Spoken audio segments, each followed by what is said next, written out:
안녕하십니까. 미국의 국가 채무가 많다는 사실은 잘 알려진 사실입니다. 미국의 과다한 국가 채무로 인해서 채무 불이행을 피하기 위한 시간은 촉박하고, 이런 상황은 소셜 시큐리티의 잠시 중단이라는 잠재성으로 많은 이들의 우려를 낳고 있는 것이 현실입니다. 그래서 오늘은 소셜 연금이 왜 또 이슈가 되고 있는지를 이해해 보도록 하겠습니다.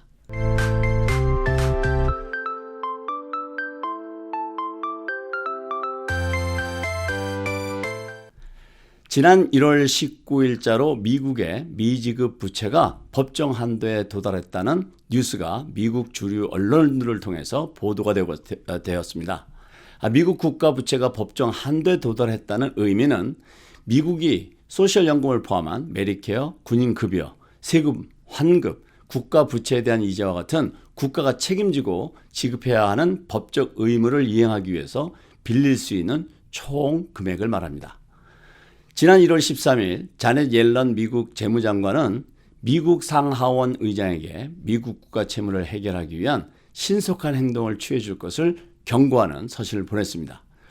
옐런 재무장관은 이 서신에서 현재 미국 국가가 처해져 있는 이 문제를 해결하지 않게 되면 미국인의 생계 및 세계 금융 안정을 위협하고 미국의 신용을 잃게 할 뿐만 아니라 돌이킬 수 없는 피해를 줄 수 있다라는 경고의 내용을 담았습니다.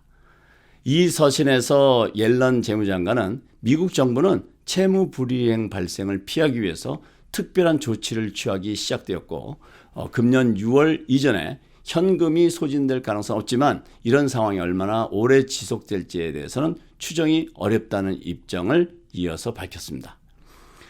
의회 지도자들은 이런 상황을 인지하고 있고, 연방 부채 한도에 대한 협상은 새 의회가 직면하게 될 첫 번째 큰 도전이 될 것이라고 전망되고 있습니다.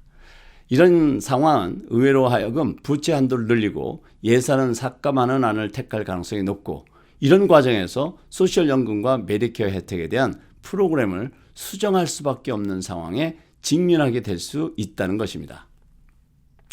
이런 시나리오는 단순한 상상이 아니라 현실적으로 일어날 수 있다는 우려를 낳고 있는데요. 만약 의회가 부채 한도를 늘리는 것을 실패해서 미국 국가의 채무 불이행 상황이 온다면 미국 재무부는 돈을 지급하는 것에 대한 우선순위를 정해야 되고, 이런 과정에서 소셜연금의 지급에 대한 지장을 초래하게 되면 이것은 곧바로 소셜연금에 의존하는 많은 은퇴자와 장애인들에 대한 혜택이 중단, 지연 또는 축소되는 전례 없는 일이 일어날 수 있다는 것입니다. 하원 공화당 의원들이 정부의 지출을 억제하는데 초점을 맞출 것이기 때문에 일부에서는 부채 한도를 늘리거나 중단하기 위한 표를 얻는 대가로 소셜 연금 혜택과 메디케어 삭감을 수반할 수 있다는 우려가 있습니다. 미국 공화당이 내세운 아이디어 중에는 소셜 연금 수혜를 받는 완전 은퇴 나이, 즉 full retirement age를 70세로 올리고 메디케어를 받기 시작하는 나이를 65세에서 67세로 올리는 것, 그리고 매년 조정하는 코스트 오브 리빙 어저스트먼트를 좀 더 작게 조정해 주는 것들이 포함되어 있습니다. 백악관에서는 이런 움직임에 협상할 의사가 없다는 것을 분명히 밝혔습니다. 미국 백악관 대변인은 지난 17일 바이든 대통령이 분명히 밝혔듯이 의회는 부채 한도를 처리하고 그것도 조건 없이 처리해야 한다라고 말했습니다. 이런 공화당과 백악관의 입장은 서로 평행선을 달리고 있긴 하지만 어떤 형태로이든 6월까지 초당적인 합의가 없다면 미국 국가 부채 한도 협상에서 소셜연금 조정안을 넣기는 어려울 것으로 전망되고 있습니다. 특히 소셜연금을 건드는 것은 단순히 소셜연금으로만 국한되는 것이 아니라 세수에 직접 연결이 되는 관련 세법의 변경을 포함한 대타협을 해야만 합니다. 미국의 천문학적인 부채는 이제 극에 달해 있는 상황입니다. 이렇게 국가의 채무가 많거나 국가의 재정이 어려울 때마다 늘 입에 오르는 소셜 연금에 대한 조정안은 이번에도 빠지지 않고 등장했습니다. 은퇴자를 포함한 장애인과 같은 소셜 연금의 의존도가 높은 층에서는 불만이 고조되고 있는데요. 현재 소셜 연금을 받고 계신 분들이나 곧 소셜 연금을 신청해야 하는 분들은 금년의 의회의 움직임과 백악관의 움직임을 잘 지켜봐야겠습니다. 만약 소셜연금에 어떤 변화가 있게 되면 생활에 바로 영향을 줄 수 있기 때문입니다.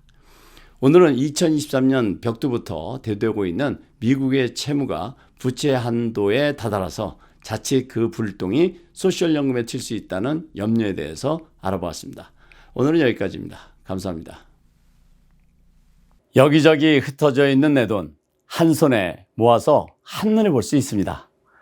은행 지출과 여러 개의 카드 지출 한손에 한눈으로 바로 볼 수 있습니다. 이번 달에는 좀 많이 썼네. 다음 달에 사야겠다고 결정하기가 아주 쉽습니다. 이러면 우리 생활이 좀 달라지겠죠? 오늘부터 내 돈 관리는 비시파이 꼭 가입하시고 부자 되세요.